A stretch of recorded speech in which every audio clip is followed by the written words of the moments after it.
आज आप किसी भी सक्सेसफुल इंसान को ले लो, चाहे वो किसी भी फील्ड का हो, चाहे वो रतन टाटा हो या अडानी हो या फिर अंबानी हो, आज ये लोग इतने सक्सेसफुल हैं, इतने मशहूर हैं, ये लोग भी संघर्ष करके ही सक्सेसफुल हुए हैं। इसलिए एक सक्सेसफुल इंसान बनने के लिए आपको भी संघर्ष करना पड़ेगा। पूरी दुनिया में 10,000 से भी ज़्यादा पक्षियों की प्रजाति होती है, लेकिन इन्हीं पक्षियों में से एक पक्षी ऐसा होता है जिनकी एक अलग ही पहचान होती है, जो आसमानों को चीरकर 1000 किलोमीटर ऊपर 120 किलोमीटर प्रति घंटा के रफ्तार पर उड़ता है, जो अपनी वजन से कई गुना बड़ा शिकार को अपने पंजे में दबा के आसमान में उड़ जाता है। उसे पक्षियों का राजा कहा जाता है, जिसे हम बाज के नाम से जानते हैं। बाज ने इतना बड़ा मुकाम हासिल किया है वो अपने संघर्ष से। यदि आप भी इस दुनिया में मुकाम हासिल करना चाहते हैं तो आपको बाज के संघर्ष के बारे में ज़रूर जानना चाहिए, क्योंकि 25-30 की उम्र होने के बाद भी लोगों को रिस्क लेने में डर लगता है, लेकिन बाज के जीवन की शुरुआत ही रिस्क लेने से होती है।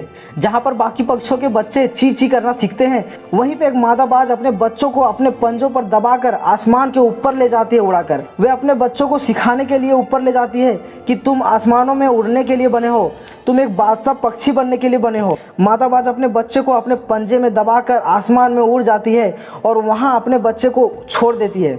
वहाँ से वो बच्चा ज़मीन की तरफ गिरने लगता है। यहीं से शुरुआत होती है बाज की रिस्क की ट्रेनिंग। वो ऊपर से तेज़ी से ज़मीन की तरफ गिरने लगती है, धीरे धीरे उसका पंख खुलने लगता है, लेकिन जब वो ज़मीन से कुछ ही ऊपर रहता है तब ऐसा लगता है कि उसका जीवन कुछ ही सेकेंड में ख़त्म होने वाली है। फिर अचानक से एक पंजा उसे जकड़ता है और फिर से आसमानों में लेकर उड़ जाता है। वो होती है उसकी माँ। उसकी ट्रेनिंग तब तक चलती रहती है जब तक वो ठीक से उड़ना सीख ना जाते हैं। इतनी खतरनाक ट्रेनिंग होने के बाद इस दुनिया को बाज पक्षी राजा मिलता है।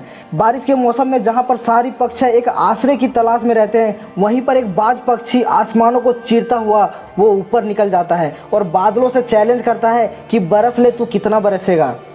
एक बाज की उम्र लगभग 70 साल होती है, लेकिन जब वो 40 साल का होता है तो उसकी ज़िंदगी मौत के समान हो जाती है, क्योंकि उसकी चोंच इतनी मुड़ जाती है कि वो शिकार को निगल नहीं पाता। उसके पंख भी भारी हो जाते हैं और उसके शरीर से चिपक जाता है, और उसके पंजे भी लंबे और लचीले हो जाते हैं, जिससे उड़ पाना बहुत मुश्किल हो जाता है, जिससे वो शिकार नहीं कर पाता है। यहाँ पर उसकी लाइफ में 2 रास्ते बचते हैं, या तो वो अपने शरीर को त्याग दे या दूसरे के छोड़े हुए भोजन को खा के दूसरों पर डिपेंड रहे। लेकिन वो तीसरा रास्ता अपनाता है, खुद को सबसे पीड़ा, सबसे दर्द वाला, अपने आप को स्थापित करने का एक नया रास्ता। अपने आप को एरिया के सबसे ऊंची चोटी पर ले जाता है और वहां पर अपना घोंसला बनाता है और अपने चोंच को चट्टानों में मार मार कर तोड़ देता है और इंतज़ार करता है एक नई चोंच आने का। और जब नई चोंच आ जाती है तो अपने नई चोंच से उखाड़ फेंकता है अपने पंखों को और इंतज़ार करता है एक नए पंखों को आने का। अपने नाखूनों को उखाड़ कर फेंक देता है और इंतज़ार करता है नए पंजे आने का।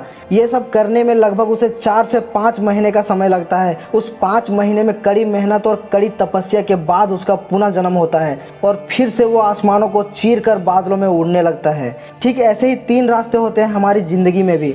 कुछ लोग ऐसे होते हैं जो पहला रास्ता अपनाते हैं, परेशानियों को देखकर सुसाइड करके खुद को ख़त्म कर लेते हैं। कुछ लोग ऐसे होते हैं संघर्ष को छोड़कर सिंपल लाइफ जीने लगते हैं, और कुछ लोग ऐसे होते हैं जो संघर्ष करके मुसीबतों को लात मार के एक बाज की तरह एक नया जीवन देते हैं खुद को, और इतनी मेहनत करते हैं अपने ऊपर, अपनी स्किल के ऊपर, कि खुद के दम पर आसमानों को छूने लगते हैं। 10,000 पक्षियों में से आखिर बाज ही राजा क्यों कहलाता है? क्योंकि उसने खतरनाक ट्रेनिंग ली होती है। वो रिस्क लेता है, आसमानों को चीर कर बादलों में उड़ता है, तब जाकर पक्षियों का राजा कहलाता है। आप अपने आप को इतना ट्रेंड कर लो कि लोग आपके बारे में सोचकर लोगों को पसीना आ जाए, तब जाके आप अपनी फील्ड का बादशाह कहलाएंगे। दोस्तों, वीडियो अच्छी लगी तो वीडियो को लाइक करना, चैनल में नए हैं तो चैनल को सब्सक्राइब कर लेना। मिलते हैं फिर से एक नए वीडियो के साथ, तब तक के लिए जय हिंद।